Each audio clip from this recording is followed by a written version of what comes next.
Last episode में हमने देखा था डार्क स्वैम्प को पार करते हुए फाइनली हानशेन स्टील आर्मर बेस लौट आया था, जहाँ पर जब वो अपने कमरे में जाकर देखता है तो उसे पता चलता है कि जिस प्रिमिटिव लेवल के बीस्ट को उसने क्रिस्टल खिलाया था वो अब एक स्केर्ड ब्लड रैंक का बीस्ट बन चुका है।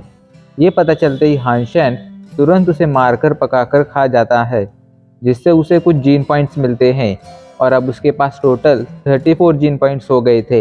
अपनी इस प्रोग्रेस से हानशेन काफ़ी ज़्यादा खुश था। अब आगे तभी हानशेन को याद आता है कि उसने चोजन कॉन्टेस्ट में मिलने वाली उसकी स्केर्ड ब्लड रैंक की बीस्ट सोल तो ली ही नहीं है। हानशेन चोजन कॉन्टेस्ट के टॉप 10 में से था, इस वजह से उसे रिवॉर्ड के तौर पर एक स्केर्ड ब्लड रैंक की बीस्ट सोल मिलने वाली थी। हानशेन ने अभी तक जाकर उसे क्लेम नहीं किया था, इसलिए वो डिसाइड करता है कि आज रात सबसे छिपते छिपाते वो जाकर उस बीस्ट सोल को क्लेम कर लेगा। रात हो जाती है। मौका देखकर हानशेन अपने कमरे से निकलता है और सीधा मार्शल रिंग के अंदर एंटर करता है। अभी के लिए उसके सामने एक क्रिस्टल था। हानशेन उस क्रिस्टल पर अपना हाथ रख देता है। उसके हाथ रखते ही प्रोसेस शुरू हो गई थी। कुछ ही पलों में उसे अपनी स्केर्ड ब्लड रैंक की एक बीस्ट सोल मिलने वाली थी। हानशेन अभी के लिए काफ़ी ज़्यादा एक्साइटेड था कि आखिर उसे किस तरह की बीस्ट सोल मिलने वाली है। कुछ ही पलों में उसके सामने एक बीस्ट सोल आ जाती है। ये एक लड़की थी जिसने रेड कलर का आर्मर पहन रखा था। लड़की दिखने में काफ़ी ज़्यादा सुंदर थी। हानशेन को अभी के लिए एक ह्यूमनॉइड बीस्ट सोल मिली थी, इस वजह से वो काफ़ी ज़्यादा खुश था। जल्दी से हानशेन अपनी बीस्ट सोल को एक्टिवेट करता है। अचानक से वो लड़की एक ऑरा में बदलकर उसके माथे में घुस जाती है और अगले कुछ ही पलों में हानशेन पूरी तरह से बदल जाता है। अभी के लिए उसके ब्लैक हेयर गोल्डन कलर के हो गए थे, साथ ही साथ उसकी बॉडी पर अभी के लिए एक रेड कलर का आर्मर आ गया था। हानशेन अपनी पावर चेक करता है, लेकिन उसे अपनी पावर में कुछ खास इंप्रूवमेंट दिखाई नहीं पड़ती है, बस उसका डिफेंस थोड़ा बढ़ गया था। हानशेन सोच में पड़ जाता है आखिर इस बीस्ट सोल की पावर क्या है। तभी उसकी नज़रें कमरे से बाहर एक जंगल में पड़ती हैं और अभी के लिए वो चौंक जाता है, क्योंकि वो जंगल में हो रहे मूवमेंट को बहुत ही बारीकी से देख पा रहा था। अभी के लिए उसके आसपास की चीज़ें स्लो मोशन में चलने लगी थी एंड ये इतना स्लो था कि हानशेन अभी के लिए उन चिड़ियाओं के मूवमेंट को बारीकी से देख पा रहा था। अपनी इस एबिलिटी से हानशेन काफ़ी ज़्यादा खुश था। उसने डिसाइड किया था कि वो अभी के लिए सभी को ये दिखाएगा कि ये बीस्ट सोल हानशेन को मिली है, ना कि कॉइन को। हानशेन सबसे छिपते छिपाते मार्शल रिंग में एंटर हुआ था। ऐसे में कोई नहीं जानता था आखिर कॉइन कौन है।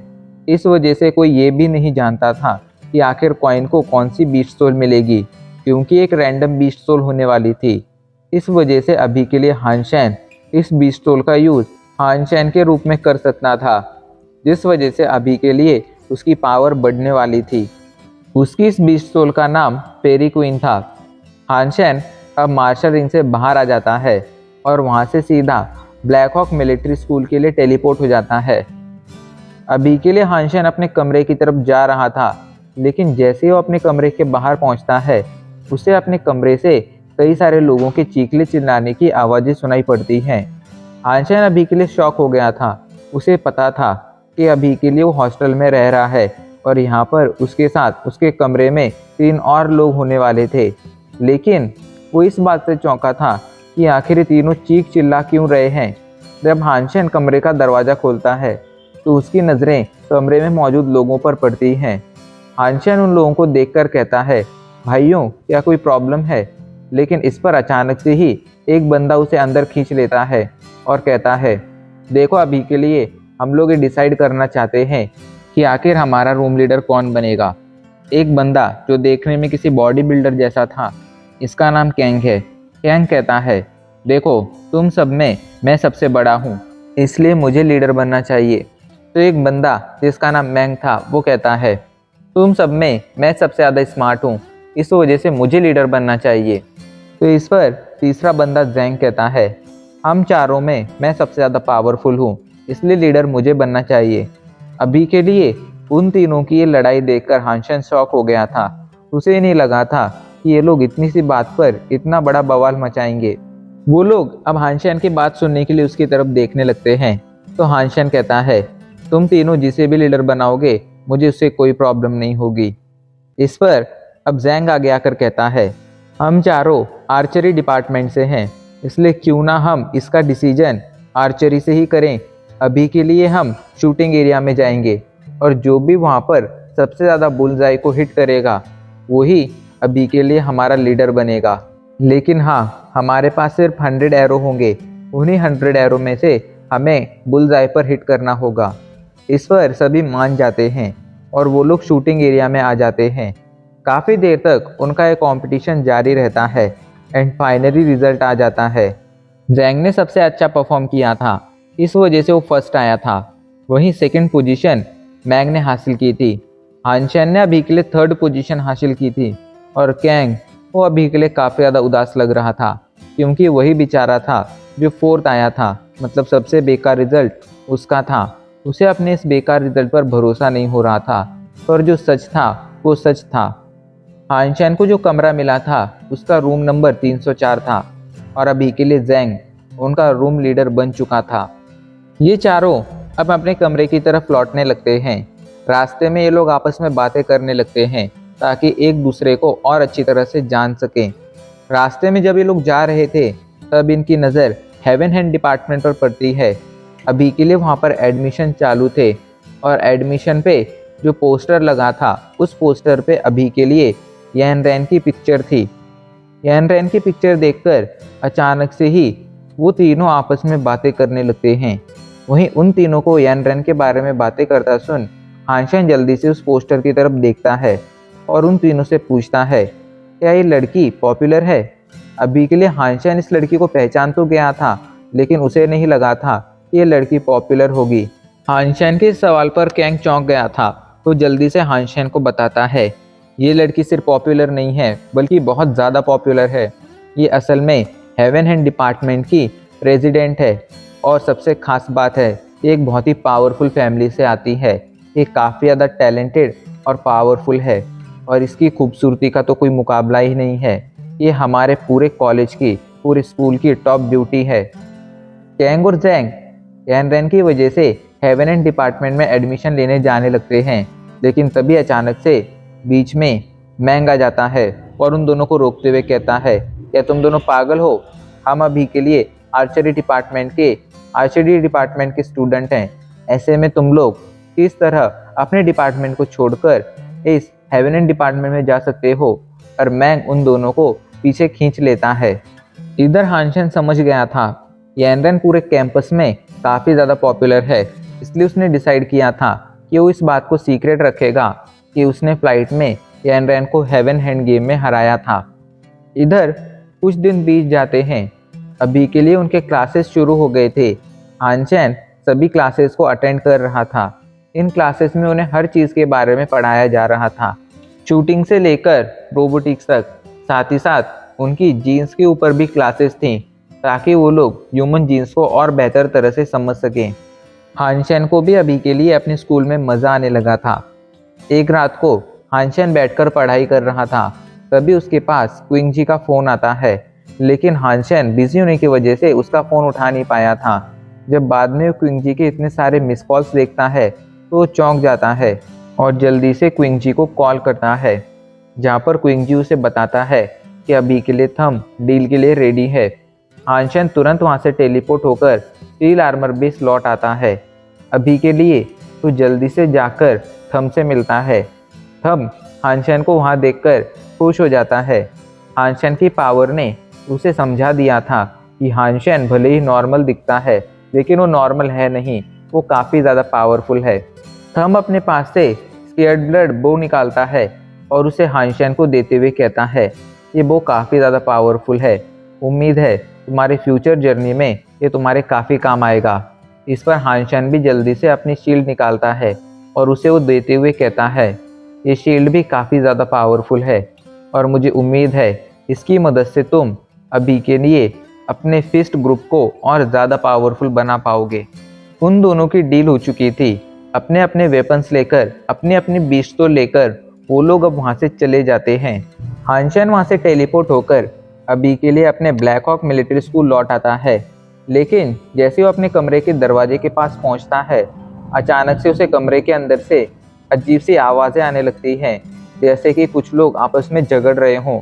हानशन को पहले तो लगता है कि अभी के लिए वो तीनों फिर से दोबारा से झगड़ रहे हैं, लेकिन कुछ ही देर में हानशन समझ गया था कि ये तीनों की आवाज़ें तो नहीं हैं। हानशन जब अंदर जाकर देखता है तो उसे पता चलता है कि अभी के लिए कैंग बुरी तरह से रो रहा है। उसकी आंखों में गुस्सा भी था, लेकिन उसकी हालत भी कुछ ज़्यादा अच्छी नहीं थी। हानशन उससे पूछता है आखिर क्या हुआ, तो कैंग उससे कहता है हानशन, क्या तुम हेवन एंड गेम में अच्छे हो? इस पर हानशन कहता है हाँ मैं ठीक ठाक ही हूँ। तभी फ़ोन में से आवाज़ आती है कचरे, क्या तूने किसी और कचरे को बुलाया है ताकि वो हमसे फाइट कर कर हार सके? हानशन समझ जाता है कि अभी के लिए कैंग एक गेम खेल रहा था, हेवन एंड गेम खेल रहा था, और उस गेम में उसके जो अपोनेंट थे वो काफ़ी ज़्यादा पावरफुल थे और उन्होंने अभी के लिए कैंग को बुरी तरह से हराया है। इस बात से अभी के लिए कैंग काफ़ी ज़्यादा उदास है। कैंग गुस्से में कहता है भाई हानशन, तुम्हें अपनी दोस्ती का वास्ता, आज तुझे किसी भी तरह इन लोगों को हराना होगा। ये दोनों कपल्स हैं और बहुत ही घटिया इंसान हैं। मैं अभी के लिए इस गेम में बिगिनर हूँ, इस वजह से मैं इन्हें हरा नहीं पाया, तो ये मुझे सबसे चिढ़ा रहे हैं। ये सुनकर हानशन उस कपल को समझाने की कोशिश करता है कि ये बस एक गेम है और तुम्हें इसमें लोगों को इस तरह से गालियाँ नहीं देनी चाहिए, लेकिन वो लोग नहीं सुनते हैं। तो अब हानशन भी डिसाइड कर लेता है कि वो इन दोनों को सबक सिखाएगा और वो जल्दी से हेवन एंड गेम में लॉगिन करता है, लेकिन लॉगिन करने के लिए उसे आईडी लगने वाली थी। हानशन सोच में पड़ जाता है एंड फाइनली वो एक आईडी चुनता है। उसकी आईडी कुछ और नहीं बल्कि ये थी माई जीएफ इज एनरेन। अभी के लिए उसकी आईडी देखकर वो कपल काफ़ी ज़्यादा शॉक हो गया था। उन्हें लगता है कि ये लड़का सच में पागल है जो इस तरह की आईडी रखने की हिम्मत कर रहा है। वो लोग हानशन को कहते हैं लड़के, लगता है तू मरना चाहता है, इस वजह से तू ऐसी आईडी रख रहा है। कोई बात नहीं, अभी के लिए हम तेरी इच्छा भी पूरी कर देंगे। हानशन उनकी बातों पर ज़्यादा ध्यान नहीं देता है और कुछ ही पलों में उनका गेम शुरू हो जाता है। स्टार्टिंग में हानशन कुछ ज़्यादा अच्छा परफॉर्म नहीं करता है, पर एंड में अचानक से वो अपनी स्पीड काफ़ी ज़्यादा बढ़ा देता है और सामने वाले अपोनेंट को लगभग 20 पॉइंट से हरा देता है। अभी के लिए जो कपल हारा था वो अपनी हार से काफ़ी ज़्यादा शॉक में था। उन्हें अपनी हार पर भरोसा नहीं हो रहा था। गुस्से में आकर वो कपल जल्दी से अपने कुछ और साथियों को बुला लाता है। उसके ये साथी कोई नॉर्मल इंसान नहीं थे, बल्कि टॉप के प्लेयर थे। इसलिए उन लोगों को कॉन्फिडेंस था कि उनके ये साथी ज़रूर सामने वाले को हरा देंगे। अभी के लिए सामने वाले की आईडी देखकर उनके साथी भी काफ़ी ज़्यादा चौंक गए थे। वो लोग जल्दी से उससे फाइट करना शुरू कर देते हैं, लेकिन अगले कुछ ही पलों में हानशन उनके साथियों को भी हरा देता है, वो भी 20 पॉइंट से। हानशन का जिसके साथ मुकाबला हुआ था उन सभी को हानशन ने 20 पॉइंट से हरा दिया था। अभी के लिए सामने वाले इस रिजल्ट को देखकर काफ़ी ज़्यादा शॉक थे। उन्हें अपनी हार पर भरोसा नहीं हो रहा था। इधर अगले दिन ये बात पूरे कैंपस में आग की तरह फैल जाती है कि एक लड़का जिसका ID name my GF is एनरेन है, उसने अभी के लिए हमारे कैंपस के टॉप प्लेयर्स को हेवन एंड गेम में हराया है। इस वजह से सभी लोग अभी के लिए जानना चाहते थे कि आखिर एनरेन का बॉयफ्रेंड कौन है। यहाँ तक कि एनरेन की बेस्ट फ्रेंड ली भी यही जानना चाहती थी। वो भागते हुए एनरेन के पास जाती है और उससे हंसते हुए कहती है तो तुमने इतने समय तक मुझसे बात छिपा के रखी, चलो कोई बात नहीं, अब मुझे जल्दी से बताओ आखिर तुम्हारा बॉयफ्रेंड कौन है। इस पर एनरेन चौंक जाती है और अचानक से इस सवाल पर कहती है मेरा बॉयफ्रेंड? मैंने तुम्हें पहले भी बताया है मेरा कोई बॉयफ्रेंड नहीं है, तो आखिर तुम ये सवाल क्यों पूछ रही हो? तो इस पर लीली जल्दी से उसे माई जीएफ इज एनरेन वाली आईडी दिखाती है। अभी के लिए उस आईडी को देखकर एनरेन खुद शॉक में थी। उसे ही नहीं पता था कि आखिर उसका ये बॉयफ्रेंड कौन है, लेकिन अभी के लिए वो सामने वाले पर काफ़ी ज़्यादा गुस्सा हो गई थी, क्योंकि सामने वाला पॉपुलैरिटी के लिए उसके नेम का यूज़ कर रहा था, जो बात एनरेन को बिल्कुल भी पसंद नहीं आई थी। वहीं हानशन के रूममेट्स तो अभी के लिए उसके टैलेंट से काफ़ी ज़्यादा शौक थे। उन्हें नहीं लगा था कि हानशन हेवन एंड गेम में इतना ज़्यादा अच्छा होगा। वो हानशन को उसकी जीत पर ट्रीट मांगते हैं और हानशैन भी उन्हें ट्रीट देने के लिए तैयार हो जाता है। रास्ते में जाते हुए हानशैन की नज़र यान रैन पर पड़ती है, लेकिन हानशैन उसे इग्नोर कर देता है। अभी के लिए हानशैन उससे बात करने नहीं जाता है और अपने साथियों के साथ जाकर उन्हें ट्रीट दे देता है। हानशैन ब्लैक हॉक मिलिट्री स्कूल से टेलीपोर्ट होकर अभी के लिए डेमन वर्ल्ड लौट आता है। वो सीधा जाकर क्वीन जुआन से मिलता है, जहाँ पर क्वीन जुआन उसे बताती है कि उसने हानशैन को अभी के लिए अपनी स्पेशल टीम में ऐड कर लिया है। तो इस पर हानशैन पूछता है, आखिर तुम्हारी स्पेशल टीम करती क्या है? तो क्वीन जुआन अजीब से मुस्कुराते हुए कहती है, हम लोग नैनी का काम करते हैं, मतलब हम लोग बेबी सिटिंग करते हैं। इस बात पर हानशैन शॉक हो जाता है और कहता है, क्या तुम लोग मिलिट्री में होकर ऐसा काम करते हो? तो इस पर क्वीन जुआन उसे एक्सप्लेन करती है, असल में हमारी स्पेशल टीम जो अमीर बच्चे होते हैं उन्हें प्रोटेक्शन प्रोवाइड करती है और उसके बदले में हमें कई सारे रिवॉर्ड्स मिलते हैं, जैसे कि एज जोन लाइसेंस और भी चीज़ें। अभी के लिए तुम हमारी टीम में एंटर कर चुके हो, स्पेशल टीम के मेंबर बन चुके हो, इसलिए मैं तुम्हें पहला मिशन दे रही हूँ। अभी के लिए एक लड़की है जिसका नाम मैंग मैंग है और तुम्हें उसे शिकार पर लेकर जाना है। तो इस पर हानशैन पूछता है, आखिर मुझे उसे कहाँ लेकर जाना है? तो क्वीन जुआन कहती है, तुम्हें उसे डेविल डेजर्ट लेकर जाना होगा। इस पर हानशैन जल्दी से मैंग मैंग की डिटेल्स मांगता है। जब हानशैन उसकी डिटेल्स चेक करता है तो हानशैन को पता चलता है कि मैंग मैंग असल में उसकी स्कूलमेट है और वो एक 16 साल की लड़की है जो एक काफ़ी रिच फैमिली से बिलोंग करती है। अभी के लिए क्वीन जुआन कहती है, हानशैन इस मिशन में तुम्हें बहुत अच्छा परफॉर्म करना होगा। अगर तुम इस मिशन में फेल हुए तो तुम्हारे साथ साथ मुझे भी पनिश किया जाएगा। हानशैन पहले तो ये मिशन नहीं लेना चाहता था, क्योंकि वो एक 16 साल की लड़की को डेविल डेजर्ट जैसी खतरनाक जगह पर लेकर नहीं जाना चाहता था। लेकिन जब उसे पता चलता है कि रिवॉर्ड के तौर पर उसे एक एस जोन लाइसेंस मिलने वाला है तो वो मान जाता है। अगले दिन वो लोग डेविल डेजर्ट के लिए रवाना हो जाते हैं। हानशैन जब मैंग मैंग से मिलता है तो वो काफ़ी ज़्यादा चौंक गया था, क्योंकि उसे डेमन वर्ल्ड आए सिर्फ 1 महीना हुआ था और अभी से उसके पास एक स्केर्डब्लड रैंक की बीस्ट सोल और कुछ म्यूटेंट बीस्ट सोल थी। अभी के लिए उसकी इस प्रोग्रेस ने हानशैन को भी चौंका दिया था, पर कुछ ही समय में हानशैन समझ गया था कि एनरैन के पास जो ये चीज़ें हैं वो एनरैन ने खुद हासिल नहीं की हैं बल्कि खरीदी हैं। उसकी पावरफुल फैमिली ने उसे बीस्ट सोल प्रोवाइड की है। मैंग मैंग काफ़ी बातूनी लड़की थी। वो हानशैन से पूछती है, भाई हानशैन आखिर तुम किस डिपार्टमेंट में हो? तो हानशैन कहता है, मैं अभी के लिए आर्चरी डिपार्टमेंट में हूँ। हानशैन मैंग मैंग से कुछ ज़्यादा इरिटेटेड नहीं था, क्योंकि मैंग मैंग का नेचर काफ़ी ज़्यादा अच्छा था।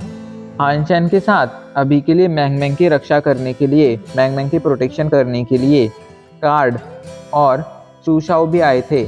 इस वजह से हानशैन समझ गया था कि मैंग मैंग सच में काफ़ी ज़्यादा इम्पोर्टेंट है। इसी कारण क्वीन जुआन ने इस मिशन पर उसके साथ साथ कार्ड और चूशाओ को भी भेजा है। अभी वो लोग आगे बढ़ ही रहे थे, तभी अचानक से कार्ड की नज़र एक म्यूटेंट रैंक के फॉक्स पर पड़ती है। कार्ड जल्दी से उस तरफ इशारा करता है, लेकिन जैसे ही मैंग मैंग को म्यूटेंट रैंक का फॉक्स दिखता है वो तुरंत उसके पीछे भागने लगती है। अभी के लिए वो किसी की बात नहीं सुन रही थी। उसके अचानक से इस एक्शन ने सभी को चौंका दिया था। सभी उसे रोकने की कोशिश कर रहे थे, लेकिन मैंग मैंग किसी की नहीं सुन रही थी। उल्टा अब उसने तो जल्दी से अपनी स्केर्डब्लड रैंक की सवारी बाहर निकाल रही थी, जो देखने में एक भालू जैसी थी, और अभी के लिए मैंग मैंग उस पर बैठकर तेजी से आगे बढ़ रही थी। वहीं वो म्यूटेंट रैंक का फॉक्स मैंग मैंग को अपनी तरफ बढ़ता देख वहां से तेजी से भागने लगा था। मैंग मैंग की इस एक्शन को देखकर हानशैन जल्दी से कहता है, तुम दोनों अपनी म्यूटेंट रैंक की सवारी बाहर निकालो। ये कहकर हानशैन अपनी सवारी भी बाहर निकाल लेता है और वो तीनों मैंग मैंग के पीछे जाने लगते हैं। लेकिन उन तीनों के पास एक म्यूटेंट रैंक की सवारी थी, वहीं मैंग मैंग के पास अभी के लिए एक स्केर्डब्लड रैंक की सवारी थी, जिनकी स्पीड में बहुत ही ज़्यादा अंतर था। इस वजह से मैंग मैंग अगले कुछ ही पलों में उनकी आंखों से ओझल हो जाती है। इधर मैंग मैंग तेजी से उस म्यूटेंट रैंक के फॉक्स का पीछा करती जा रही थी।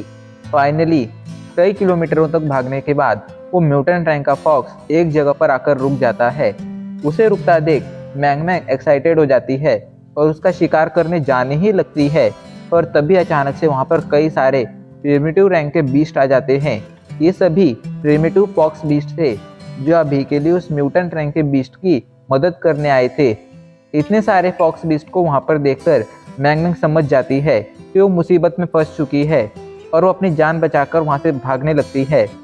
लेकिन अभी के लिए सारे के सारे प्रिमिटिव रैंक के फॉक्स बीस्ट उसके पीछे पड़ चुके थे। मैंग मैंग अपनी जान बचाने की काफ़ी ज़्यादा कोशिश करती है, लेकिन अगले कुछ ही पलों में वो सभी फॉक्स बीस्ट उसके काफ़ी ज़्यादा करीब पहुंच जाते हैं। यहाँ तक कि कुछ ने तो उसकी सवारी पर हमला कर उसकी सवारी को भी घायल कर दिया था। अभी के लिए मैंग मैंग तेजी से अपनी सवारी को दौड़ाए जा रही थी, लेकिन इसका कुछ खास फायदा नहीं हो रहा था। अगले कुछ ही पलों में वो प्रिमिटिव रैंक के बीस्ट उसके करीब भी पहुंच जाते हैं और उस पर एक साथ हमला कर देते हैं। मैंग मैंग को अपनी मौत अपनी तरफ बढ़ते हुए दिखाई पड़ रही थी। उसने अपनी मौत को एक्सेप्ट कर ही लिया था, पर तभी अचानक से कहीं से कई सारे एरोज आते हैं, कई सारे तीर आते हैं जो मैंग मैंग की तरफ बढ़ रहे सभी के सभी प्रिमिटिव रैंक के फॉक्स बीस्ट को एक के बाद एक मार देते हैं। अचानक से आई सपोर्ट से मैंग मैंग चौंक गई थी। वो काफ़ी ज़्यादा खुश थी। जल्दी से उस डायरेक्शन में देखती है जहाँ से सपोर्ट आया था और उसकी आंखों में पानी आ जाता है, क्योंकि उस डायरेक्शन में अभी के लिए हान शेन था जो तेज़ी से कई सारे एरो शूट किए जा रहा था और उन सभी प्रिमिटिव रैंक के फॉक्स को मैंग मैंग से दूर भगाए जा रहा था। हान शेन के साथ कार्ड और शू शाओ भी थे जो एक के बाद एक उन सभी फॉक्स बीस्ट को मारते जा रहे थे। कार्ड जल्दी से मैंग मैंग को उन लोगों के पास आने के लिए कहता है। मैंग मैंग तेजी से उन लोगों की तरफ जाने लगती है, पर तभी अचानक से ज़मीन हिलने लगती है और अचानक से ज़मीन के अंदर से एक बड़ी सी सैंडवॉर्म बाहर आ जाती है। अभी के लिए हान शेन बहुत ज़्यादा परेशान हो गया था कि ये फॉक्स बीस्ट कम थे जो अभी सैंडवॉर्म बीस्ट भी वहाँ पर आ गई थी। किसी तरह वो लोग सभी से बचते हुए तेजी से वहाँ से भागने लगते हैं, लेकिन सैंडवॉर्म बीस्ट की स्पीड अभी के लिए काफ़ी ज़्यादा फास्ट थी। वो लोग जितना ज़्यादा भागते जा रहे थे उतना वो सैंडवॉर्म उनके करीब आता जा रहा था। पर तभी हान शेन को याद आता है कि ये सैंडवॉर्म्स अक्सर ग्रुप में रहते हैं और ये याद आते ही हान शेन की सांसें ही अटक जाती हैं और बस उसकी सोचने भर की देर थी। अचानक से ज़मीन कांपने लगती है और कई सारे सैंडवॉर्म ज़मीन से बाहर आ जाते हैं। अभी के लिए उन सभी ने हान शेन का पीछा करना शुरू कर दिया था।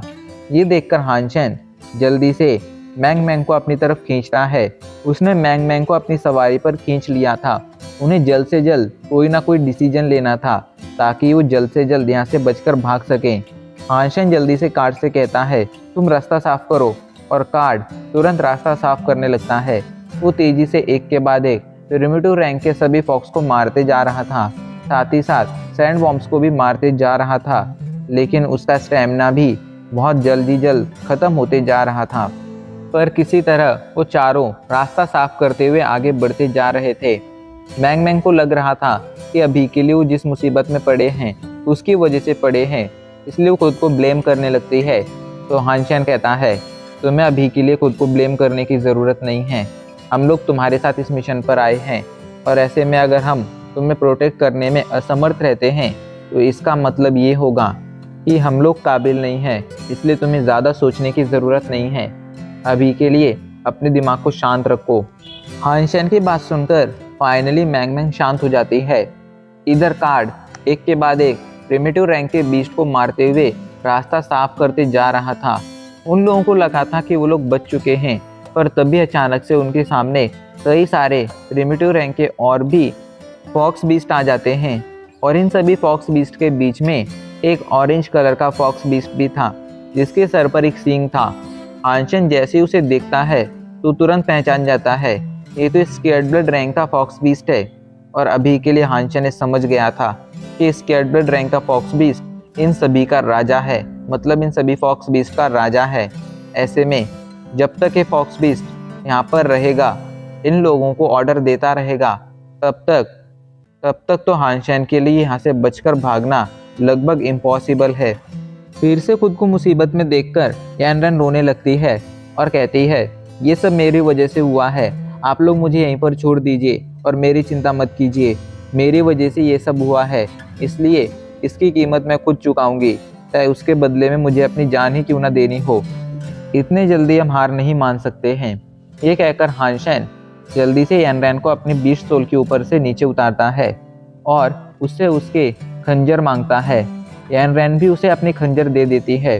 हानशेन जल्दी से अपनी बेल्ट से यानरैन को खुद से बांध लेता है और तेजी से अभी के लिए अपने हाथों में खंजर लेकर खुद को फेरी क्वीन में बदलता है और तेजी से आगे बढ़ने लगता है। अभी के लिए उसके रास्ते में जो भी फॉक्स बीस्ट आ रहा था, हानशेन उसे गाजर मूली की तरह काटते जा रहा था। उसकी आंखों में कोई भी दया नहीं थी। लगातार उसकी पावर स्क्रीन पर नोटिफिकेशंस आते जा रहे थे, लेकिन हानशेन की नज़रें उन नोटिफिकेशन पर नहीं जा रही थी, क्योंकि अभी के लिए उसके पास इतना टाइम ही नहीं था। फेरी क्वीन का ट्रांसफॉर्मेशन ज़्यादा से ज़्यादा 10 मिनट तक ही रह सकता था। ऐसे में हानशेन के पास अभी के लिए सिर्फ 10 ही मिनट थे खुद को, मैंग को, सुशाओ को और कार्ड को यहाँ से जिंदा बाहर ले जाने के लिए। इसलिए वो अपना बिल्कुल भी वक्त बर्बाद नहीं करने वाला था। इधर कार्ड को अचानक से समझ आ जाता है ये फॉक्स बीस्ट असल में प्रिमिटिव रैंक के फॉक्स बीस्ट को आगे भेजकर अभी के लिए सिर्फ उनकी एनर्जी खत्म करना चाहता है, जिसके बाद ये फॉक्स किंग जब उनकी एनर्जी खत्म हो जाएगी तब उन पर हमला करेगा। यही सोचकर वो जल्दी से इस बारे में हानशेन को बताता है, तो हानशेन सोच में पड़ जाता है। फाइनली वो अपने पास से जल्दी से अपना म्यूटेंट रैंक का एरो और अपना स्केयर्ड ब्लड रैंक का बो निकालता है और उस स्केयर्ड ब्लड रैंक के फॉक्स किंग की तरफ निशाना साध लेता है। अभी के लिए हानशेन जोरदार तरीके से उसकी तरफ एरो शूट कर देता है। हानशेन का एरो तेजी से उसकी तरफ बढ़ रहा था, लेकिन फॉक्स बीस्ट को इस बात पर पूरा कॉन्फिडेंस था कि हानशेन का एरो उस तक नहीं पहुंचेगा, क्योंकि वो हानशेन से सच में बहुत ज़्यादा दूर था। लेकिन उसने हानशेन को कम आंक लिया था। अगले कुछ ही पलों में हवा की स्पीड से वो एरो फॉक्स बीस्ट के सामने पहुंच गया था और इससे पहले कि फॉक्स बीस्ट उससे बच पाता, वो एरो सीधा जाकर फॉक्स बीस्ट को लग जाता है। फॉक्स बीस्ट के घायल होने की वजह से सभी के सभी प्रिमिटिव रैंक के फॉक्स बीस्ट अभी के लिए तितर बितर हो जाते हैं। फॉक्स किंग के घायल होने की वजह से अभी के लिए उन्हें ऑर्डर देने वाला कोई नहीं था। इस वजह से अभी के लिए वो क्या कर रहे थे ये उन्हें खुद समझ नहीं आ रहा था। हानशेन, कार्ड और बाकी सभी को लगता है कि वो लोग अब सुरक्षित बच चुके हैं और वो लोग वहाँ से भागने लगते हैं, पर तभी अचानक से वो फॉक्स किंग अचानक से ज़मीन से बाहर आता है। अभी के लिए वो एक बड़े से सैंड वॉर्म पर था और सैंड वॉर्म देखने में बहुत ही अलग दिख रहा था। असल में वो गोल्डन कलर का था। ये देखकर हानशेन तुरंत समझ जाता है कि एक स्केयर्ड ब्लड रैंक का सैंड वॉर्म है। हानशेन समझ गया था कि फॉक्स बीस्ट अभी के लिए उन पर खुन्नस पकड़ चुका है और जब तक वो हानशेन को नहीं मारेगा तब तक वो शांत नहीं होगा। इस वजह से हानशेन डिसाइड करता है कि अभी के लिए वो लोग 2 ग्रुप में बंट जाएंगे। कार्ड और सुशाओ दूसरे डायरेक्शन में चले जाते हैं। इधर हानशेन वैंग के साथ अभी के लिए दूसरे डायरेक्शन में आ जाता है, लेकिन अभी भी वो फॉक्स बीस्ट सैंड वॉर्म पर सवार होकर उन लोगों का पीछा कर रहा था। हानशेन और मैंग काफ़ी देर तक आगे बढ़ते रहते हैं। अभी के लिए वो लोग मैंग की सवारी पर आगे बढ़ रहे थे, इस वजह से उनकी स्पीड काफ़ी अच्छी थी। पर काफ़ी देर तक आगे बढ़ने के बाद उनके सामने एक बड़ी सी खाई आ जाती है। उस खाई को देखकर मैंग पूछती है आखिर हमें क्या करना चाहिए। तभी हानशेन के पास एक आइडिया आता है। वो तुरंत कहता है जल्दी से तुम्हारे माउंट को, तुम्हारी सवारी को इस खाई में छलांग लगाने के लिए कहो। हानशेन की बात सुनकर मैंग चौंक गई थी, क्योंकि अगर वो इस खाई में छलांग लगा देते तो तुरंत मारे जाते, क्योंकि ये खाई बहुत गहरी थी। लेकिन हानशेन जोर देता है एंड फाइनली मैंग उसकी बात मानकर जल्दी से अपनी सवारी को खाई में छलांग लगाने का ऑर्डर देती है। उसकी सवारी जैसे ही खाई में छलांग लगाती है, इधर हानशेन पीछे मुड़कर उस गोल्डन सैंडवॉर्म पर अपने एरो से हमला कर देता है। हानशेन का एरो सीधा जाकर गोल्डन सैंडवॉर्म की आंख पर लगा था, जिस वजह से वो गोल्डन सैंडवॉर्म अभी के लिए बुरी तरह से घायल हो गया था। इधर अभी के लिए हानशेन मैंग के साथ खाई में गिर रहा था। तभी वो मैंग को अपनी सवारी को वापस लेने के लिए कहता है। मैंग जैसे ही अपनी सवारी को वापस लेती है, हानशेन तुरंत उसकी आंखें बंद कर लेता है और अपने पास से उस पर्पल ड्रैगन की विंग बाहर निकालता है और तुरंत ज़मीन पर लैंड कर जाता है। जैसे ही वो ज़मीन पर लैंड करता है, वो अपने पंख वापस ले लेता है और मैंग की आंखें खोल देता है। मैंग को लगता है कि उसने अभी के लिए हानशेन के पास पंख देखे थे, इसलिए इस बारे में हानशेन से पूछती है, लेकिन हानशेन बहाना बना देता है कि उसने पंख नहीं बल्कि बादलों की परछाई देखी थी। मैंग मैंग भी फाइनली उसकी बात मान जाती है। अभी वो लोग बातें कर ही रहे थे, तभी अचानक से वो गोल्डन सैंडवर्म सीधा खाई में गिर जाता है और खाई में गिरते ही मर जाता है। हानशेन के एरो की वजह से वो बुरी तरह से घायल हो गया था और उसे दिखना बंद हो गया था, और अब इतनी ऊंचाई से गिरने की वजह से उसकी बची कुची सांसें भी खत्म हो चुकी थी। वो मर चुका था। हानशेन के पास नोटिफिकेशन आता है, गोल्डन सैंडवर्म मारा गया, आपको गोल्डन सैंडवर्म की 20 सोल हासिल हुई है। ये सुनकर हानशेन काफ़ी ज़्यादा खुश हो जाता है, क्योंकि आज उसे 20 सोल हासिल हुई थी। काफ़ी सारे प्रिमिटिव रैंक के फॉक्स को मारने के बाद हानशेन को कुछ म्यूटेंट रैंक के फॉक्स भी मिले थे, और जब हानशेन ने उनमें से कुछ म्यूटेंट रैंक के फॉक्स को मारा था, तब हानशेन को उनमें से एक की 20 सोल भी हासिल हो गई थी। अभी के लिए हानशेन काफ़ी ज़्यादा खुश था। वहाँ से वो मैंग मैंग के साथ स्टील आर्मर बेस लौट आता है। यहाँ लौटकर हानशेन जब क्विंजुआन के पास अपना एस जोन लाइसेंस मांगने जाता है, तब क्विंजुआन उसे बताती है कि उसे अभी एस जोन लाइसेंस नहीं मिलेगा। उसे एस जोन लाइसेंस तब मिलेगा जब मैंग मैंग अपने शेयर्ड ब्लड रैंक के जीन पॉइंट्स को छोड़कर बाकी तीनों रैंक की जीन पॉइंट्स की मैक्सिमम लेवल कंप्लीट कर लेगी। इस बात ने हानशेन को काफ़ी ज़्यादा नाराज़ किया था, पर वो कुछ कर भी नहीं सकता था। इस वजह से उसे क्विंजुआन की बात माननी पड़ती है। इधर ब्लैक हॉक मिलिट्री स्कूल में हमें यांग शाओ नाम के एक बंदे को दिखाया जाता है, जो अभी के लिए मार्शल आर्ट की प्रैक्टिस कर रहा था। उसकी प्रैक्टिस और उसकी प्रोग्रेस देखकर अभी के लिए वहाँ मौजूद लड़कियाँ उसकी दीवानी हुई जा रही थी। तभी वहाँ पर यू फेंग आ जाता है।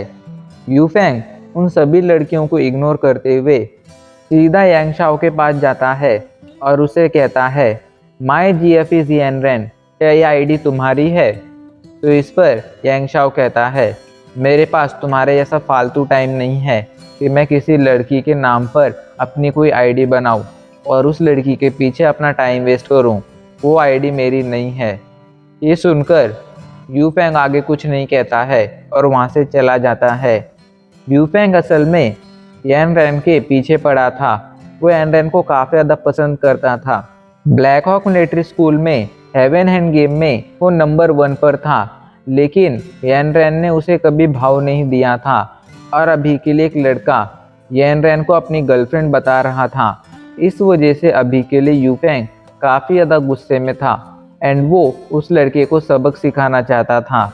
उसे पहले तो लगा था कि ये आईडी यांग शाओ की है, पर जब उसे कंफर्म हो गया था कि ये आईडी यांग शाओ की नहीं है, तो फिर वो सोच में पड़ जाता है कि आखिर ये आईडी किसकी है, और वो इंटरनेट पर उस लड़की के लिए चैलेंज डाल देता है। उसने चैलेंज डाला था कि माई GF इज यानरेन, ये जिसकी भी आईडी है, अगर उसमें हिम्मत है तो आकर मुझसे मुकाबला करे। अगर उस फाइट में वो जीता तो वो जो चाहे वो कर सकता है, लेकिन अगर वो हारा तो उसे यानरेन से माफ़ी मांगनी होगी। साथ ही साथ अपना आईडी नेम भी चेंज करना होगा। इधर हानशेन जब टेलीपोर्ट होकर ह्यूमन वर्ल्ड लौट आता है और ब्लैक हॉक मिलिट्री स्कूल में मौजूद अपने कमरे की तरफ जाने लगता है, तब उसे लोगों की बातें सुनाई पड़ती हैं। जब वो अपने कमरे में जाकर अपने दोस्तों से इस बारे में पूछता है, तो उसे पता चलता है कि अभी के लिए यू फेंग नाम के एक बंदे ने उसके लिए चैलेंज डाला है। यू फेंग हेवन हैंड गेम का नंबर 1 प्लेयर है और वो यानरेन के पीछे पड़ा है। वो यानरेन का सबसे बड़ा दीवाना है एंड अभी के लिए वो चाहता है कि तुम मुझसे फाइट करो, और अगर उस फाइट में तुम हार जाते हो तो तुम यानरेन से माफ़ी मांगो। हानशेन तुरंत समझ जाता है कि अभी के लिए ये यू फेंग नाम का बंदा उसका यूज़ कर यानरेन को इम्प्रेस करना चाहता है, पर हानशेन भी इतना दूध का दुल्हा हुआ नहीं था। वो भी अच्छी तरह से जानता था कि ऐसे लोगों को कैसे सबक सिखाया जाता है। वो तुरंत यू फेंग के चैलेंज को एक्सेप्ट कर लेता है। जैसे ही वो चैलेंज को एक्सेप्ट करता है, अचानक से ही पूरे कैंपस में बवाल मच उठता है। सभी लोग अभी के लिए उनका मैच देखने के लिए काफ़ी ज़्यादा एक्साइटेड थे। हानशेन ने मैच की टाइमिंग रात के 10:30 रखी थी, इसलिए सभी लोगों को आज रात के 10:30 बजने का इंतज़ार था। इधर सभी लोग नहीं बल्कि यानरैन खुद भी इस मैच को देखने के लिए काफ़ी ज़्यादा एक्साइटेड थी। वो भी जानना चाहती थी कि आखिर ये बंदा कौन है जो उसका बॉयफ्रेंड होने का दावा कर रहा है। इस वजह से अभी के लिए वो भी इस मैच को देखने वाली थी। वहीं हानशेन चैलेंज एक्सेप्ट करने के बाद नहाने चला जाता है। नहाने के बाद जब हानशेन अपने म्यूटेंट रैंक के उस फॉक्स के बीस्ट सोल का टाइप चेक करता है तो उसे पता चलता है कि इस फॉक्स की बीस्ट सोल का टाइप असल में सवारी है। हानशेन के पास पहले से ही सवारी थी जो उसे ब्रदर फिस्ट से मिली थी। उसके पास मौजूद सवारी भी म्यूटेंट रैंक की सवारी थी। ऐसे में अभी के लिए हानशेन को एक और म्यूटेंट रैंक की सवारी की ज़रूरत नहीं थी। ऐसे में हानशेन इसे बेचकर अच्छे पैसे कमा सकता था। इस म्यूटेंट रैंक की सवारी को साइड में रखो। हानशेन को तो सबसे ज़्यादा एक्साइटमेंट अभी के लिए अपने उस स्केर्ड ब्लड रैंक के बीस्ट सोल टाइप को देखने के लिए हो रही थी। हानशेन जल्दी से गोल्डन सैंडवॉर्म के बीस्ट सोल का टाइप चेक करता है और बेचारा उदास हो जाता है। गोल्डन सैंडवॉर्म के बीस्ट सोल का टाइप असल में पेट था। हानशेन के पास पहले से ही म्याऊथ था। ऐसे में अभी के लिए वो दूसरे पेट का क्या करेगा ये उसे खुद पता नहीं था। साथ ही साथ उसका म्याऊथ तो अभी तक इवॉल्व नहीं हुआ था। ऐसे में हानशेन आखिर किस तरह इस स्केर्ड ब्लड रैंक की उसके पेट को इवॉल्व कर पाएगा ये उसे खुद भी नहीं पता था। पर जो भी था उसका था। ऐसे में उसे एक्सेप्ट करना ही था। इसलिए हानशेन इस बारे में ज़्यादा नहीं सोचता है। फाइनली रात के 10:30 बज जाते हैं। अचानक से ही सभी लोग जल्दी से इंटरनेट पर लॉगिन करते हैं और सभी लोग मैच रूम में आ जाते हैं। मैच रूम में लिमिटेड स्पेस था। यहाँ पर लोग रुककर असल में सामने हो रही फाइट को देख सकते थे। अभी के लिए सभी लोग यहाँ पर यूफैंग और माई जीएफएस यानरैन की फाइट को देखने आए थे। सभी लोग इस फाइट के लिए हद से ज़्यादा एक्साइटेड थे। पर सभी लोग जिसका इंतज़ार कर रहे थे उसने ही अभी तक लॉगिन नहीं किया था। बट फाइनली वो बंदा भी लॉगिन कर लेता है। फाइनली माई जीएफएस यानरैन वहाँ पर आ चुका था। जैसे ही सभी लोग उसे देखते हैं सभी लोग उसे घूरने लगते हैं। अभी के लिए किसी को भी उसका चेहरा नहीं दिख रहा था। ऐसे में कोई भी ये पता नहीं लगा सकता था कि आखिर ये बंदा कौन है। वहीं कुछ ही पलों में यूफैंग और माई जीएफएस यानरैन का मैच शुरू हो जाता है। मैच शुरू होते ही यूफैंग एक के बाद एक सभी पॉइंट्स को टैप करने लगता है और उसका स्कोर तेजी से बढ़ने लगता है। अभी के लिए वो लगातार पॉइंट्स को टैप किए जा रहा था। सभी लोग ये देखकर जल्दी से माई जीएफएस यानरैन के परफॉर्मेंस को देखने जाते हैं, लेकिन वो तो कुछ कर ही नहीं रहा था। उसने तो अभी तक एक पॉइंट को तक हिट नहीं किया था। उसकी सेक्शन ने सभी को चौंका दिया था। सभी लोग आपस में बातें करने लगते हैं। क्या ये बंदा डर चुका है?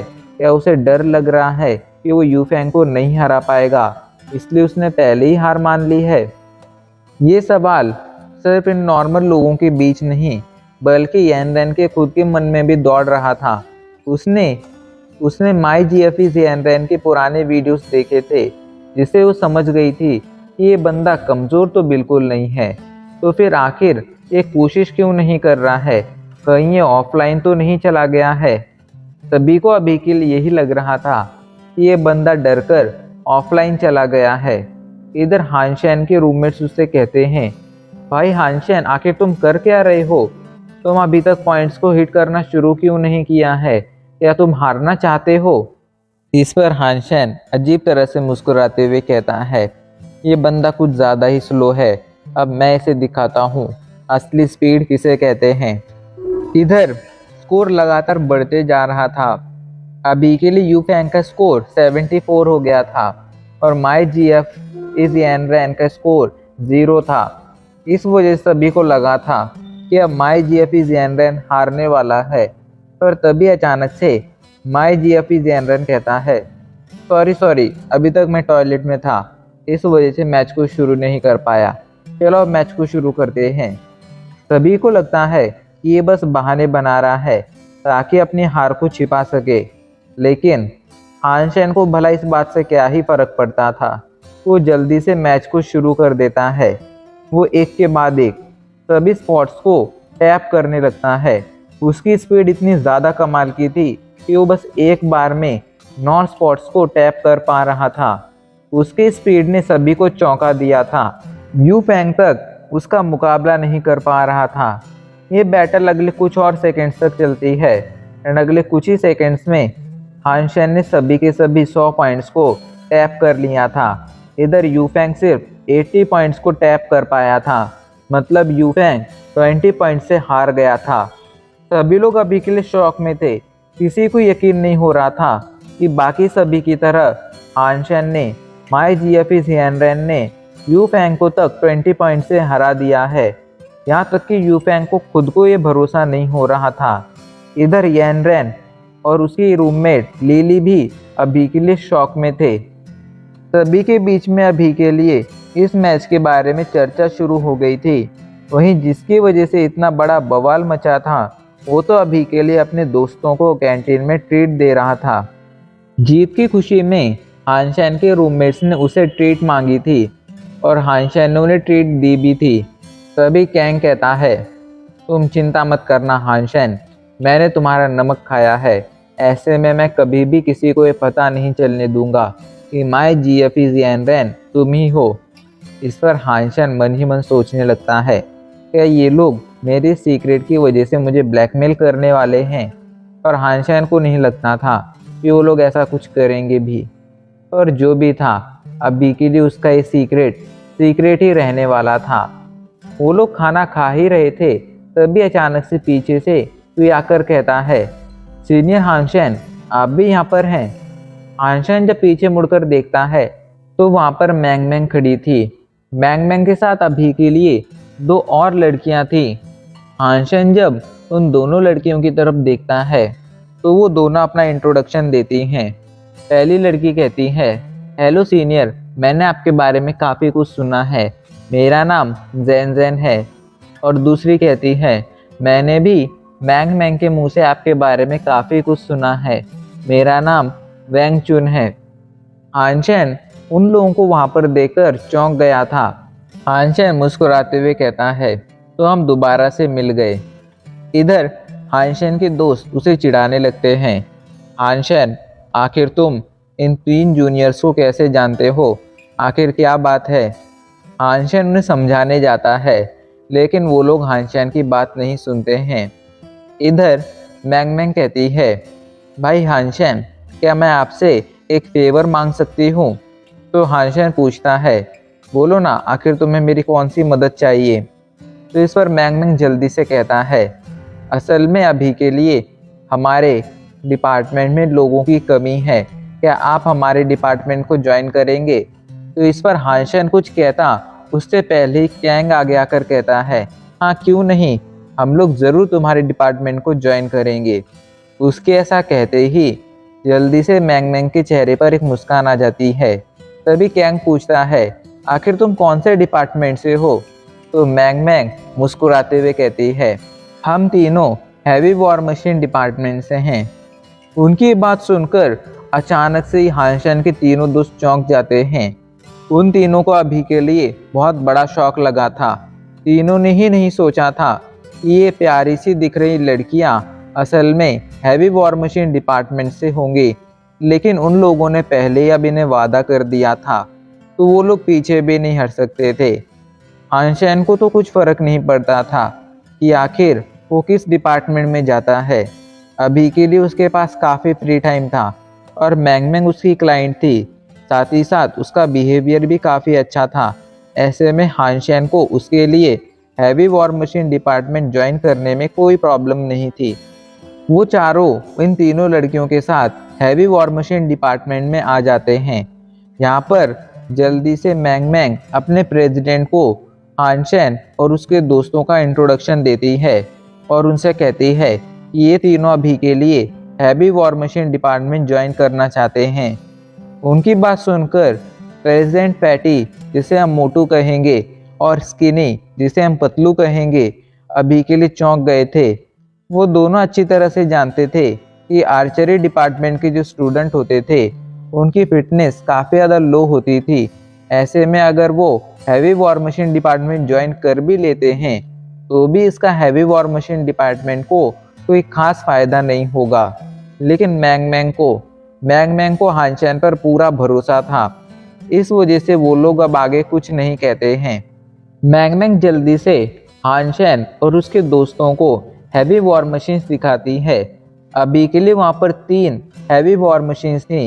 इनमें से एक का नाम कंस्ट्रक्टर, दूसरी का नाम राइनो और तीसरी का नाम ट्रांसपोर्ट आरएस था। अभी के लिए उन वॉर मशीन्स को देखकर हानचैन के सभी दोस्त काफ़ी ज़्यादा शॉक हो गए थे एंड सभी लोग काफ़ी ज़्यादा एक्साइटेड फील कर रहे थे। वो लोग सच में यहाँ पर रोज़ आकर ट्रेनिंग करना चाहते थे क्योंकि उन लोगों के पास सच में काफ़ी फ्री टाइम होता था। ऐसे में वो लोग यहाँ पर आकर ट्रेनिंग कर कर खुद को और बेहतर बना सकते थे। इसी बारे में हानचैन का दोस्त मैंग मैंग से पूछता है तो मैंग मैंग कहती है तुम लोग जब चाहो तब यहाँ आकर ट्रेनिंग कर सकते हो। हानचैन भी मन ही मन सोचता है मेरे पास अक्सर फ्री टाइम रहता है, ऐसे में मैं यहाँ आकर अपनी स्किल्स को और ज़्यादा इम्प्रूव कर सकता हूँ। वैसे भी मेरी आर्चरी काफ़ी ज़्यादा अच्छी है, ऐसे में मुझे आर्चरी को और ज़्यादा इम्प्रूव करने की वैसे भी ज़रूरत नहीं है। ऐसे में मैं अगर यहाँ पर आकर ट्रेनिंग करता हूँ तो मैं इन वॉर मशीन्स को चलाना भी सीख सकता हूँ, जिसका शायद आगे चलकर मुझे फ़ायदा होगा। पहले तो हानचैन हैवी वॉर मशीन डिपार्टमेंट को ज्वाइन नहीं करना चाहता था, लेकिन इन हैवी वॉर मशीन्स को देखकर हानचैन ने अब अपना इरादा बदल लिया था। उसने डिसाइड किया था कि वो ज़रूर हैवी वॉर मशीन डिपार्टमेंट को ज्वाइन करेगा ताकि उसकी स्किल्स इम्प्रूव हो सके। सीन चेंज हो जाता है और हमें ब्लैक हॉक मिलिट्री स्कूल के प्रिंसिपल केविन का सीन दिखाया जाता है। अभी के लिए केबिन के अंदर कोच यांग गुस्से में कहते हैं प्रिंसिपल, आखिर आप उन नया स्टूडेंट को वो 7 नंबर वेयर हाउस कैसे दे सकते हैं? और चलो आपने उन्हें वो 7 नंबर वेयर हाउस दे भी दिया तो भी आप उन्हें इतनी एक्सीलेंट वॉर मशीन्स कैसे दे सकते हैं? क्या आप नहीं जानते हैं कि वो बच्चे उन वॉर मशीन को चलाने के काबिल नहीं हैं? तो इस पर प्रिंसिपल कहते हैं आखिर तुम इतना गुस्सा क्यों कर रहे हो और तुम इतनी चिंता क्यों कर रहे हो? वो नया स्टूडेंट काफ़ी ज़्यादा टैलेंटेड हैं, साथ ही साथ उन्हें अभी के लिए उस वेयर हाउस की और उन हैवी वॉर मशीन्स की ज़रूरत थी, तो ऐसे में आखिर हम उन्हें वो प्रोवाइड कैसे ना करते। तो इस पर कोच यांग गुस्से में कहते हैं मैं जानता हूँ आप ये सब उनके बैकग्राउंड की वजह से कर रहे हैं, पर मैं अब आगे ऐसा नहीं होने दूंगा। कोच यांग गुस्से से प्रिंसिपल केबिन से बाहर आते हैं और अभी के लिए हैवी वॉर मशीन डिपार्टमेंट की तरफ जाने लगते हैं। अभी के लिए उनका गुस्सा उनकी नाक पर दिखाई पड़ रहा था। उन्होंने डिसाइड कर लिया था कि भले ही वो बच्चे 7 नंबर वेयर हाउस ले जाएं, लेकिन वो किसी भी हालत में उन बच्चों को इतनी अच्छी वॉर मशीन्स ले जाने नहीं देंगे।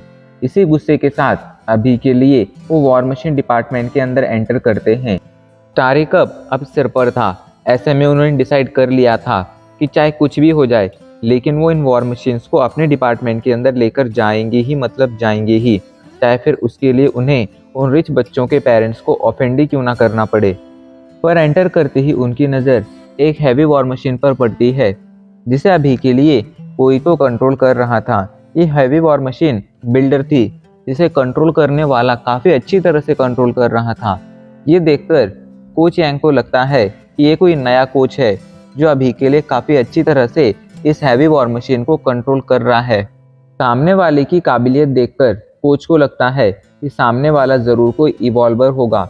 जो भी इंसान अपने सभी तरह की जीन पॉइंट्स कंप्लीट कर कर इवॉल्व हो जाता था उसे इवॉल्वर कहा जाता था। कोच यांग को लगता है कि सामने वाला ज़रूर कोई इवॉल्वर है, इस वजह से उस वॉर मशीन को इतने अच्छी तरह से कंट्रोल कर पा रहा है। पर वो ये नहीं जानते थे कि जो इंसान उस वॉर मशीन को कंट्रोल कर रहा है वो कोई और नहीं बल्कि हानचैन है, जो अभी के लिए फर्स्ट ईयर का स्टूडेंट है। खैर, उस बंदे की स्किल देखकर अभी के लिए कोच काफ़ी ज़्यादा उत्साहित हो गए थे और उन्हें भी अब उस बंदे से फाइट करनी थी। इस वजह से वो तुरंत एक वॉर मशीन के अंदर एंटर करते हैं। उन्होंने ट्रांसपोर्ट आरएस को चुना था। वो जल्दी से जाकर बिल्डर पर हमला कर देते हैं। इधर हानचैन को तुरंत पता चल जाता है कि कोई उन पर पीछे से हमला करने आ रहा है। ये पता चलते ही हानचैन जल्दी से उस हमले को ब्लॉक कर देता है। अभी के लिए सामने वाले की काबिलियत देखकर कुछ चौंक गए थे, क्योंकि उन्होंने सामने वाले पर पीछे से हमला किया था, पर सामने वाले ने ऐन वक्त पर उस हमले को रोक दिया था। लेकिन कोच भी कुछ कम माहिर नहीं थे, इस वजह से वो सामने वाले पर एक के बाद एक हमले करना शुरू कर देते हैं। इधर हानशेन को लगता है कि शायद अभी के लिए वॉर मशीन के अंदर फैटी मतलब मोटू या स्किनी मतलब पतलू होंगे, इसलिए वो उन लोगों से फाइट करने लगता है। लेकिन कुछ ही पलों में हानशेन को समझ आ जाता है कि भले ही वॉर मशीन के अंदर कोई भी हो, लेकिन मोटू पतलू तो नहीं होंगे, क्योंकि उन दोनों की स्किल्स इतनी अच्छी है ही नहीं। वहीं कोच उत्साह में जल्दी से ट्रांसपोर्ट आरएस के सभी वेपन्स बाहर निकाल लेते हैं और सीधा जाकर बिल्डर पर हमला करने लगते हैं। इतने सारे वेपन्स को अपनी तरफ बढ़ता देख हानशेन तुरंत सावधान हो जाता है और वो जल्दी से अलग अलग डायरेक्शंस में मूव होकर अलग अलग एंगल्स का यूज कर अभी के लिए उन सभी हमलों को ब्लॉक करने लगता है। कोच को भी अभी के लिए फाइट में मज़ा आने लगा था। सामने वाला उनके हर हमले को ब्लॉक जो करता जा रहा था, जो कि नॉर्मल इंसान तो बिल्कुल नहीं कर सकता था। कोच उस पर एक और हमला करते हैं, लेकिन सामने वाला जल्दी से बचकर एक काउंटर अटैक कर देता है और कोच की वॉर मशीन कई कदम पीछे चली जाती है। इधर हानशेन अब काफ़ी ज़्यादा थक चुका था, इसलिए अब वो वॉर मशीन से बाहर आ जाता है। बाहर आकर जब वो देखता है तो उसे वहाँ पर एक इंसान दिखाई पड़ता है, जो अभी के लिए ट्रांसपोर्ट आरएस से बाहर आया था। हानशेन को लगता है कि सामने वाला ज़रूर कोई सीनियर होगा, इसलिए वो जाकर उससे बातें करने लगता है। इधर जब कोच की नज़रें हानशेन पर पड़ती हैं तो तुरंत चौंक जाते हैं और चौंक कर कहते हैं, क्या तुम एक स्टूडेंट हो? तो इस पर हानशेन कहता है, हाँ मैं अभी के लिए फर्स्ट ईयर का स्टूडेंट हूँ। वैसे सीनियर, मैंने आज से पहले आपको यहाँ पर कहीं देखा नहीं है। आखिर आप कौन हैं? और आप सच में काफ़ी ज़्यादा काबिल हैं। आप जैसा काबिल इंसान मैंने आज तक नहीं देखा है। आप जिस तरह से वॉर मशीन को ऑपरेट करते हैं, उस तरह से कोई प्रोफेशनल बंदा ही उसे ऑपरेट कर सकता है। अभी के लिए कोच हानशेन को देखकर काफ़ी ज़्यादा शॉक में थे। उन्हें भरोसा नहीं हो रहा था कि उनके स्कूल में ऐसा कोई इंसान है जो फर्स्ट ईयर में है, और फर्स्ट ईयर में होने के बावजूद वो इतने अच्छी तरह से वॉर मशीन को कंट्रोल कर सकता है। कोच यांग हानशेन से पूछते हैं, आखिर तुम किस डिपार्टमेंट से हो? तो हानशेन मुस्कुराते हुए कहता है, मैं आर्चरी डिपार्टमेंट से हूँ और मैंने शौक में वॉर मशीन डिपार्टमेंट को ज्वाइन किया है। कोच यांग सोच में पड़ जाते हैं। आर्चरी डिपार्टमेंट के स्टूडेंट बिल्कुल भी अच्छे नहीं होते थे, उनकी फिजिक काफ़ी ज़्यादा वीक होती थी। ऐसे में उन्होंने कभी भी आर्चरी डिपार्टमेंट को सीरियसली नहीं लिया था। लेकिन आज हानशेन की काबिलियत ने उन्हें बुरी तरह से चौंका दिया था। वो हानशेन से आगे भी बातें करना चाहते थे, लेकिन तभी हानशेन कहता है, मुझे अभी एक मीटिंग में जाना है, इसलिए मैं चलता हूँ। ये कहकर हानशेन वहाँ से चला जाता है। वहीं कोच मन ही मन कहते हैं, इस लड़के को मुझे किसी भी तरह वॉर मशीन डिपार्टमेंट ज्वाइन करने के लिए मनाना ही होगा। Guys, heavy war machine department और वॉर मशीन डिपार्टमेंट दोनों अलग डिपार्टमेंट हैं। हैवी वॉर मशीन डिपार्टमेंट जहाँ पर काफ़ी कम पॉपुलर है, वहीं वॉर मशीन डिपार्टमेंट बहुत ही ज़्यादा पॉपुलर है। इधर हानशेन वहाँ से एक मीटिंग में आ जाता है। ये मीटिंग मोटू और पतलू ने बुलाई थी। मोटू और पतलू बताते हैं, अगले कुछ ही दिनों में प्रारी कप शुरू होने वाला है और हमें उसमें पार्टिसिपेट करना है। तो तुम लोग बोलो, हमें किस किस कैटेगरी में पार्टिसिपेट करना चाहिए? इस पर सभी लोग अपना अपना ओपिनियन देने लगते हैं। मोटू पतलू जब हानशेन की तरफ देखकर उससे पूछते हैं, तो हानशेन कहता है, इसमें हमें रिवॉर्ड के तौर पर क्या मिलेगा? तो इस पर मैंग यांग उसे बताती है, इस कंपटीशन में कई तरह की कैटेगरी हैं। हम अगर किसी भी कैटेगरी में टॉप 3 में आते हैं तो हमें आसानी से एक वॉर मशीन मिल सकती है, वो भी स्टार ऑर्गेनाइजेशन से, जो काफ़ी ज़्यादा पावरफुल होगी, साथ ही साथ काफ़ी ज़्यादा महंगी भी होगी। ये सुनकर हानशेन कहता है, तो ठीक है, हम सभी तरह की कैटेगरीज में पार्टिसिपेट करेंगे। इस पर मोटू और पतलू दोनों शॉक हो जाते हैं। तो हानशेन पूछता है, क्या हम ऐसा नहीं कर सकते हैं? तो मोटू और पतलू कहते हैं, हम लोग ऐसा कर तो सकते हैं, लेकिन क्या हमें ऐसा करना चाहिए? देखो, अगर गलती से भी वहाँ पर हम लोग हर एक कैटेगरी में हार गए तो हम लोग सिर्फ मजाक बनकर रह जाएंगे। तो इस पर हानशेन कहता है, तुम लोग उसकी चिंता मत करो, तुम लोग बस पार्टिसिपेशन का ध्यान रख लो, बाकी सब मैं संभाल लूँगा। तो इस पर मोटू और पतलू कहते हैं, ठीक है, तो हम सभी तरह की कैटेगरी में पार्टिसिपेट करेंगे। लेकिन तभी उन्हें कुछ रियलाइज़ होता है और वो कहते हैं, अभी के लिए हम एक कैटेगरी को छोड़कर बाकी सभी कैटेगरीज में पार्टिसिपेट कर सकते हैं, क्योंकि वो एक कैटेगरी हमारी बाकी की कैटेगरीज के साथ ओवरलैप हो रही है। इस पर हानशन कहता है, ठीक है, तो उस एक कैटेगरी को छोड़कर तुम बाकी सभी कैटेगरी में पार्टिसिपेशन का काम देख लो। अभी वो लोग बातें कर ही रहे थे, तभी वहाँ पर कोच यांग आ जाते हैं। कोच यांग को सभी ने पहचान लिया था, बस हानशन और उसके दोस्तों को छोड़कर। हानशन उन्हें देखकर उनसे बातें करने जाने ही लगता है, लेकिन तभी बाकी सभी की बातें सुनकर उसे पता चलता है कि वो इंसान जिसे वो अपना सीनियर समझ रहा था, असल में वो एक कोच हैं, और वो भी वॉर मशीन डिपार्टमेंट के। कोच यांग जल्दी से हानशन से कहते हैं, हानशन, मैं कोच यांग हूँ। मैं हैवी वॉर मशीन डिपार्टमेंट से नहीं बल्कि वॉर मशीन डिपार्टमेंट से हूँ और वहाँ का कोच हूँ। अभी के लिए मैं तुम्हें वॉर मशीन डिपार्टमेंट ज्वाइन करने का ऑफ़र देता हूँ। क्या तुम हमारे डिपार्टमेंट ज्वाइन करोगे? तो इस पर सभी लोग शॉक में आ जाते हैं। वो लोग अच्छी तरह से जानते थे कोच यांग कितने ज़्यादा स्ट्रिक्ट हैं। उन्होंने आज तक बहुत से स्टूडेंट को रिजेक्ट किया था, लेकिन ऐसा पहली बार हो रहा था कि वो किसी स्टूडेंट को खुद आकर रिक्रूट कर रहे हैं और उसे अपने डिपार्टमेंट को ज्वाइन करने के लिए कह रहे हैं। सभी को लगता है कि हानशन उनका डिपार्टमेंट ज्वाइन करने के लिए तुरंत मान जाएगा, लेकिन तभी हानशन कहता है, सॉरी कोच, अभी के लिए मैं आपका डिपार्टमेंट ज्वाइन नहीं कर सकता हूँ। मुझे हैवी वॉर मशीन डिपार्टमेंट में काफ़ी ज़्यादा इंटरेस्ट है, इसलिए मैं यहीं पर रहना चाहता हूँ। उसकी बात सुनकर कोच तो कोच बाकी सभी स्टूडेंट भी शॉक में थे। उनमें से किसी को भी यकीन नहीं हो रहा था कि हानशन ने कोच यांग के ऑफर को सीधा मना कर दिया है। वहीं हानशन के पास अपनी कुछ वजहें थी कोच यांग के ऑफर को रिजेक्ट करने की। असल में हैवी वॉर मशीन डिपार्टमेंट में कोई खास तरह के रूल्स नहीं थे, इसलिए हानशन के पास वहाँ पर काफ़ी ज़्यादा फ्रीडम थी। वो जब चाहे वहाँ से सीधा डेमन वर्ल्ड जा सकता था, उसे किसी की भी परमिशन लेने की ज़रूरत नहीं थी। ऐसे में वो आखिर किस तरह अपनी इस फ्रीडम को जाने देता, इसी वजह से उसने मना कर दिया था। साथ ही साथ मैंगमेंग उसकी क्लाइंट थी और उसी की वजह से उसने heavy war machine department join किया था। ऐसे में अगर हानशन अभी के लिए पीछे हटता और वॉर मशीन डिपार्टमेंट को ज्वाइन कर लेता, तो इसका मतलब ये होता कि वो अपने क्लाइंट के साथ गद्दारी कर रहा है, और हानशन ऐसा बिल्कुल भी नहीं करने वाला था। हानशन का डिसीजन सुनकर कोच यांग शॉक में चले गए थे। वो किसी तरह खुद को संभालते हैं और फिर कहते हैं, देखो हानशन, तुम काफ़ी ज़्यादा टैलेंटेड हो और जो ये हैवी वॉर मशीन डिपार्टमेंट है वो तुम्हें डिज़र्व नहीं करता है।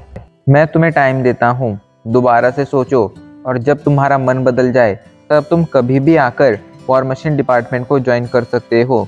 ये कहकर कोच यांग ज़्यादा कुछ सुने बिना ही वहाँ से चले जाते हैं। जहाँ हानशन के डिसीजन से सभी शॉक थे, वहीं मैंगमेंग काफ़ी ज़्यादा खुश थी और हानशन के लिए बस इतना ही मैटर करता था। अपने दोस्तों से थोड़ी देर और बात करने के बाद हानशन वहाँ से कैफेटेरिया आ जाता है। अभी के लिए वो सीधा जाकर एक कोल्ड ड्रिंक लेने जाता है, लेकिन वहाँ पर कोल्ड ड्रिंक की सिर्फ एक बॉटल बची हुई थी। हानशन जैसे उस बॉटल को कैरी करने जाता है, तभी अचानक से एक दूसरा हाथ आता है और उस बॉटल को हानशन से पहले पकड़ लेता है। हानशन जल्दी से उस बॉटल को पकड़ने वाले की तरफ देखता है तो चौंक जाता है, क्योंकि वो बॉटल किसी और ने नहीं बल्कि यान रैन ने पकड़ी हुई थी। हानशन यान रैन को वहाँ देखकर काफ़ी ज़्यादा शॉक हो गया था। उसे नहीं लगा था कि वो यान रैन से दोबारा से इस तरह मिलेगा। वहीं हानशन को वहाँ देखकर यान रैन खुद भी शॉक में थी। यान रैन उससे गुस्से में कहती है, तो चीटर, आखिर तुम किस तरह हमारे स्कूल में एंटर हुए हो? आखिर तुम्हें किस तरह हमारे स्कूल में एडमिशन मिल गया है? तो हानशन गुस्से में कहता है, मैंने किसी तरह की चीटिंग नहीं की है। क्या मैंने तुम्हें पहले ही नहीं बताया था कि यहाँ पर एंटर करना मेरे लिए कोई बड़ी बात नहीं होगी? अभी वो दोनों बहस कर ही रहे थे, तभी वहाँ पर यूफैंग आ जाता है और हानशन को घूरते हुए कहता है, यान रैन, क्या ये लड़का तुम्हें परेशान कर रहा है? यूफैंग को वहाँ पर देखकर यान रैन उससे कहती है, अभी के लिए मेरा मैटर है, तुम्हें इसमें नहीं पड़ना चाहिए, तुम जाकर अपना काम करो। लेकिन वो बंदा हानशन का पीछा छोड़ने के लिए बिल्कुल भी तैयार नहीं था। हानशन भी यूफैंग से कहता है, सीनियर, आपको इस मैटर में नहीं पड़ना चाहिए। वैसे भी मैं यान रैन को पहले भी हेवन एंड गेम में हरा चुका हूँ। और हम दोनों के बीच एक शर्त लगी थी। आपको अब हम दोनों के बीच में नहीं आना चाहिए। हानशन की बात सुनकर यूफेंग हंसते हुए कहता है, क्या कह रहे हो? तुमने यान रेन को मैच में हराया है? मतलब कुछ भी। जाओ और जाकर आईने में पहले अपना चेहरा देखो। तो इस पर हानशन हंसते हुए कहता है, मैंने तो तुम्हें भी हराया है। यूफेंग को अभी के लिए हानशन की बात सुनकर गुस्सा आ जाता है। आखिर ये बंदा ऐसा कैसे कह सकता था कि उसने यूफेंग को भी हराया है। और यूफेंग हानशन को चैलेंज कर देता है। अभी के लिए उन दोनों के बीच एक मैच होने वाला था। अगर उस मैच में हानशन जीतता तो यूफेंग कभी भी दोबारा हानशन के रास्ते में नहीं आता। लेकिन अगर यूफेंग जीत जाता तो फिर गलती से भी अगर हानशन यान रेन को दोबारा से परेशान करता तो यूफेंग उसे बिल्कुल भी नहीं छोड़ता। अभी के लिए हानशन ने पेपर की एक बॉल बनाई थी। टेबल पर अभी के लिए 3 ग्लास मौजूद थे। हानशन ने एक ग्लास के नीचे उस बॉल को रख दिया था। हानशन तेजी से एक के बाद एक सभी ग्लासेस को मूव करने लगता है और काफ़ी देर बाद फाइनली यूफेंग से पूछता है, तो सीनियर बताइए आखिर किस ग्लास के नीचे वो बॉल है। इस पर यूफेंग जल्दी से 2 ग्लास को साइड में करते हुए कहता है, बॉल इन दोनों ग्लास के नीचे नहीं है तो ज़रूर इस बीच वाले ग्लास के अंदर होगी। वहीं आसपास जो लोग ये मैच देख रहे थे उन्हें भी बिल्कुल यही लगता है। लेकिन तभी अचानक से जैसे ही यूफेंग उस ग्लास को हटाता है तो बॉल तो उसके नीचे भी नहीं थी। एंड इस बात ने यूफेंग को शॉक कर दिया था। तभी हानशन अपना हाथ दिखाते हुए कहता है, बॉल वहाँ पर नहीं बल्कि मेरे हाथ में है। मतलब आप ये मैच हार चुके हैं। वहीं हानशन की इस काबिलियत को देखकर, हानशन की स्किल को देखकर यान रेन खुद शॉक में थी। उसने भी हानशन ने कब और किस तरह उस बॉल को उन कप के नीचे से निकालकर, उन ग्लास के नीचे से निकालकर अपने हाथ में ले लिया है, वो एक खुद नहीं देख पाई थी। अब तुम यहाँ से फूट लो। जिसके बाद वो यान रेन से कहता है, यान रेन मैंने ये मैच जीता है तो अब रिवॉर्ड के तौर पर क्या तुम मेरे साथ डेट पर चलोगी? ये बात सुनकर यान रेन गुस्से में आ जाती है। एंड यहीं हमारा ये एपिसोड खत्म हो जाता है।